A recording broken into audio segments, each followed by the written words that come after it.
Para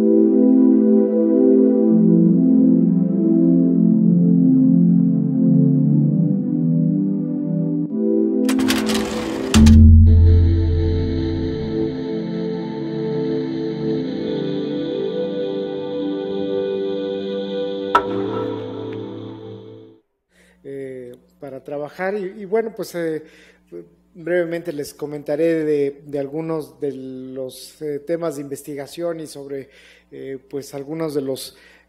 trabajos con los que hemos venido haciendo y que ya han oído en esta mañana con Osvaldo y con Nora. Hoy día mucho de lo que está ocurriendo en la genómica y que creo que ya también resaltaba algunos puntos en algunas de las charlas anteriores, pues hoy día ya es imposible pensar en la investigación desde el punto de vista individual, pues ya todos formamos parte de grandes bases de datos, de grandes consorcios, de grandes grupos y pues esta idea pues de autores únicos, bueno, que si bien todavía sigue siendo muy importante de la participación individual, pues ahora creo que muchos de los grandes descubrimientos en muchas áreas son producto de estos grandes uniones de esfuerzos o de grupos de trabajo y que son de donde están surgiendo pues muchos de los conocimientos duros, ¿no? Y en el área pues a la que me dedico de genómica y conducta, pues esto ha sido la regla. Se han generado una serie importante de bases de datos, probablemente la más grande es esta que se llama el Psychiatric Genetic Consortia y que pues representa una unión de muchos científicos de todos pues de una gran cantidad de países, el HapMap, los 1000 genomas, de ENCODE, y que pues hay todavía una representación en su gran mayoría de gente caucásica de los Estados Unidos, de Europa, hay todavía una representación minoritaria de otras regiones del mundo, pero que cada vez crece más y que pues las bases que provienen de otros sitios del mundo pues están ganando representatividad y en ese sentido pues esta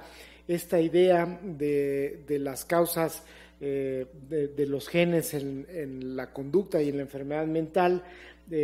pues de las dos fuentes principales de que puede haber una entidad rara que puede tener un peso definitivo en la causa de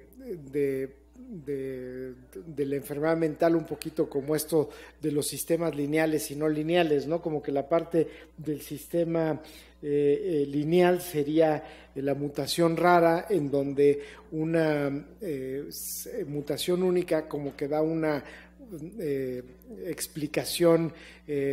directa prácticamente del genotipo hasta el fenotipo, que son las clásicas enfermedades mendelianas. Yo creo que esto va muy bien con la explicación de un sistema lineal de la etiología genómica, y un sistema no lineal pues es justo lo que se ha llamado la etiología compleja en la conducta, donde son la interacción de variantes comunes de un efecto menor con la interacción de muchos otros factores, donde interactúa el medio ambiente, donde está pues todos estos efectos medioambientales que todavía tenemos muchas dificultades en cómo medirlos, cómo cuantificarlos, cómo meterlos a este sistema, todos los aspectos post-transcripcionales, cómo los metemos, los medicamentos, cómo medimos el fenotipo, lo que se ha llamado el fenoma, ¿no? A qué nivel lo podemos evaluar, a nivel de la cognición, a nivel de la neuroimagen, de la respuesta al tratamiento, de la variedad de los síntomas, si los sistemas de taxonomía son los apropiados, tenemos que inventarnos otros, y luego si realmente, que esto pues ha sido el gran cuestionamiento que hemos tenido en la psiquiatría, si a nivel biológico son útiles o no pues nuestros sistemas clasificatorios, y un poco las respuestas que está dando la genómica es que pues no mucho, ¿no? Que las enfermedades mentales, como la estamos definiendo, hay una enorme traslape, cuando menos en la biología, y esta taxonomía pues no hace mucho sentido a la hora que estamos aplicando pues todo esto de la biología de los sistemas. Cuando empezamos a aplicar pues hoy día las técnicas genómicas, que realmente no nada más es la genotipificación, que pues probablemente es la más amplia, la que más sujetos tienen, pero pues hoy la genotipificación puede ir desde el tomar estas estructuras que son los polimorfismos, que pueden ser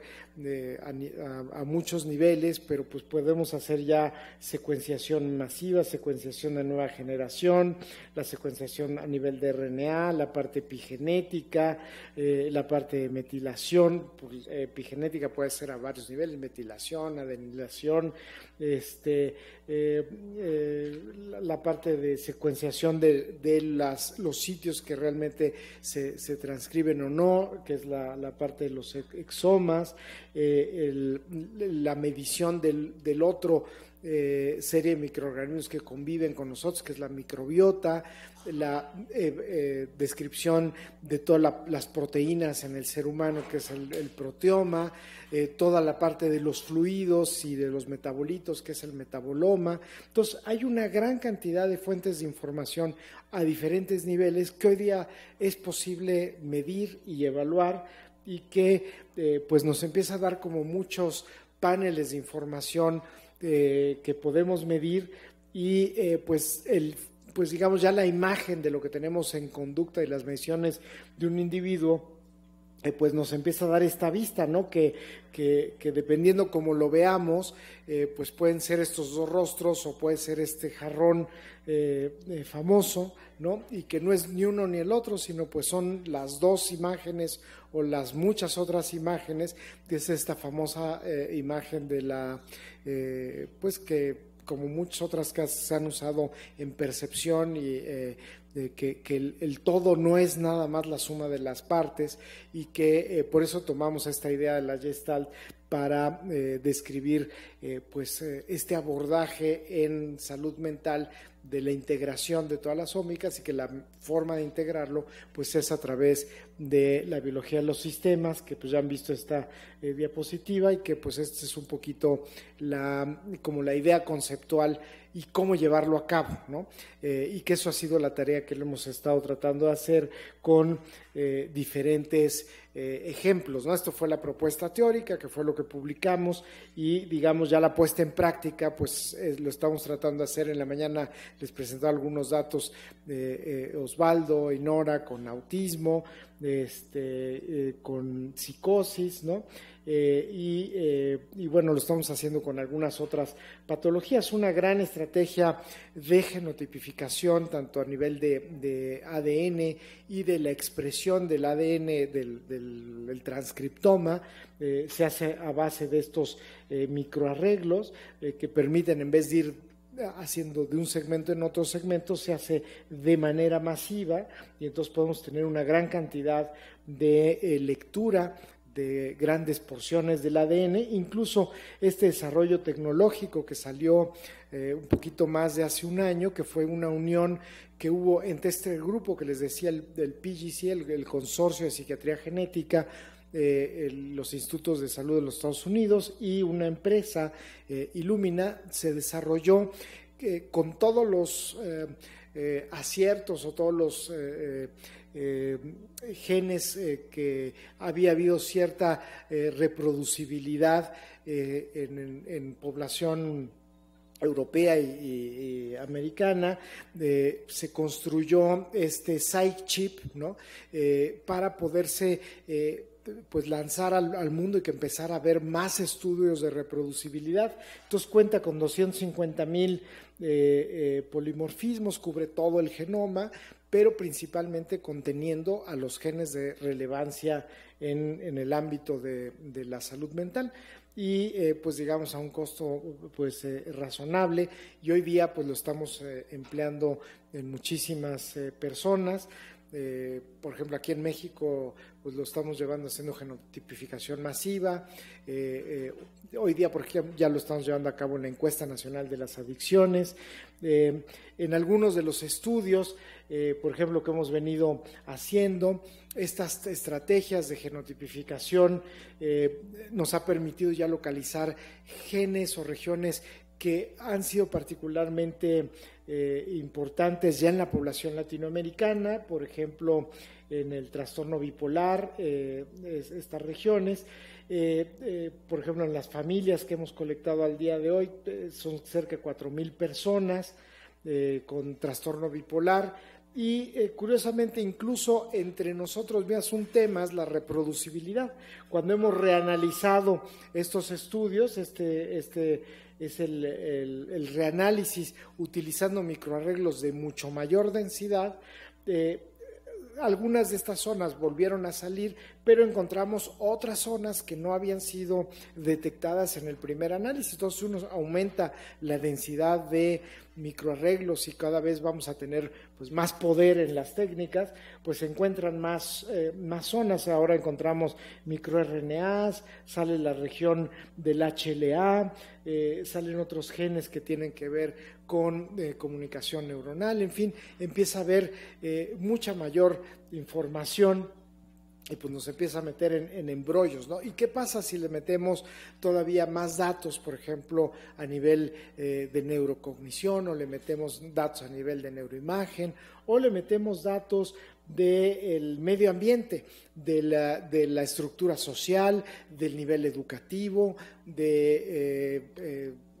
nivel socioeconómico, eventos traumáticos a lo largo de la vida que se ha visto que influyen de manera muy importante en si uno es portador de uno u otro gen y pueden pues por ejemplo afectar el desenlace de mayor índice de número de episodios depresivos a lo largo de la vida, o bien de ancestría, que hay paneles específicos que permiten separar con bastante precisión el origen étnico que podemos tener. Aquí este es el panel de ancestría en donde pues podemos diferenciar ya genéticamente si las personas dentro del análisis pues éramos de población mexicana, población europea, del Valle Central de Costa Rica o de Brasil, ¿no?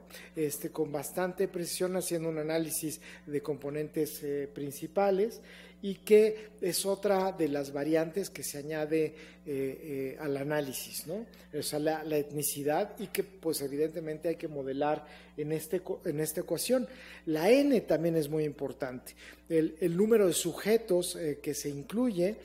si usamos un panel que mide 1,000,000 de variantes genéticas, en este primer estudio que se usó del Consorcio de Psiquiatría Genética y que se metieron cerca de 9,000 casos contra 12,000 controles, se habían localizado cerca de 5 genes para esquizofrenia en el año de 2011, y en el año de a finales de 2016, este mismo grupo se juntan 36,000 casos contra 113,000 controles, y entonces ya da un total de casi 108 genes que han sido consistentemente reproducidos. Y el último estudio, que va a salir en este año, en el 2018, ya van en cerca de 150 genes para psicosis, o sea, sigue aumentando, y claro, ya el número de sujetos va en cerca de 80,000, ¿no? Ya hay un enorme traslape, y esto es en tejido periférico, ¿no? Entonces, y la significancia estadística, la P aquí la fijamos a a un nivel de menos 9 ceros, ¿no? 0.9 ceros de valor. Como ven los consorcios, esto de la autoría de un solo autor, pues ha pasado a la historia. Es un trabajo que publicamos para estas variantes raras en el trastorno obsesivo compulsivo, que salió en el American Journal of Psychiatry el año pasado, y pues son muchísimos autores, ¿no? Y el número de copias, que son variantes raras, tuvimos que analizar cerca de 5,000 casos de gente con comorbilidad de trastorno obsesivo compulsivo, Gilles de la Tourette, para encontrar estas variantes raras en algo así de 30 casos que tenían estas mutaciones de novo, en donde los padres tenían esta secuencia y el probando tenía la ausencia de esa región cromosómica. Y esta que se ejemplifica aquí fue uno de los casos que salió de México, ¿no? Y de aquí del Instituto Nacional de Psiquiatría, uno de los casos que he seguido yo viendo, ¿no? Y que era portador de esta mutación de novo, ¿no? Que es una mutación muy rara, pero que hace disfuncional a uno de estos genes en uno de los exomas. Entonces, pues son casos que definitivamente, si uno trae esta mutación, va a dar la enfermedad. O sea, esto es así, lo que hablamos de estos sistemas lineales que explican al 100% la enfermedad. Es como la explicación fácil, pero es un porcentaje rarísimo de los casos. La gran mayoría se explica por todos estos fenómenos de una gran interacción. ¿Qué pasa con la epigenética? Es otro de los grandes fenómenos en salud mental. Claro, donde probablemente es en biología del oruga, la mariposa, es un claro fenómeno epigenético, pero en el área de la salud mental hay muchísimas vías, ¿no? Donde estudiarla. Este fue un primer estudio que hicimos de epigenética en psicosis, en las familias de psicosis, con un banco de cerebros que se tiene en Canadá, y comparando las vías en los sujetos a nivel de sangre periférica, y la vía de la olfacción fue la que dio la mayor señal de diferencias en regiones no metiladas en la parte de psicosis, ¿no? Que fue la que dio las señales más importantes, juntando tanto esquizofrenia como trastorno bipolar. En metaboloma y autismo, que fue alguno de los datos que Nora les presentó en la mañana. Ana Luisa Romero, que es su trabajo ahora hemos venido colectando muestras de personas que han muerto por suicidio en corteza prefrontal, y tenemos una de las primeras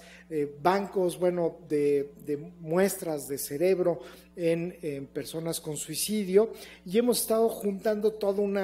estudio pues queremos ser gestaltómica. Justo tenemos genómica, epigenética, proteómica, metabolómica, y